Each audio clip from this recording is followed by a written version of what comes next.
Hi అండి, welcome back to వసంత విశేషాలు. అందరూ బాగున్నారా? నేనైతే చాలా బాగున్నానండి. ఈరోజు మా ఇంట్లో వంటలు మీరు చూసేయండి.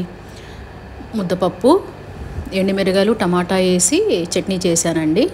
దీన్ని చింతపండు పచ్చడి అంటారు, ఎండుమిరగాయలు టమాటా పచ్చడి అంటారు, రకరకాలుగా అంటారు. పప్పు పచ్చడి ఉన్నప్పుడు నెయ్యి కామన్ కదండి. నెయ్యి వేసుకుంటేనే కర్రీస్కి రుచి అనమాట. వైట్ రైస్ సింపుల్గా చేశానండి. ఇవాళ నాకు అసలు ఏ పని చేయబుద్ధి కావట్లేదు, అందుకని ఇంకా పప్పు వండేసాను అనమాట. పప్పును ఎండుమిరగాయలు టమాటా పచ్చడి నిన్న రాత్రి చేశాను అనమాట. అది వాళ్ళకి సరిపెట్టేద్దాంలే అని అలా చేశాను. వీటితో పాటు పెరుగండి. ఇంతకీ మీ వంటలు అయినాయా, భోజనాలు అయినాయా కామెంట్ చేయండి. ఈరోజు లెఫ్ట్ హ్యాండర్ డే అట కదండి. అందరూ ఎవరెవరు లెఫ్ట్ హ్యాండర్సో వాళ్ళందరికీ హ్యాపీ లెఫ్ట్ హ్యాండర్స్ డే అటండి. August 13 left hander day. మా బాబు కూడా లెఫ్ట్ హ్యాండరేనండి. తను కూడా హ్యాపీ లెఫ్ట్ హ్యాండర్స్ డే అనమాట.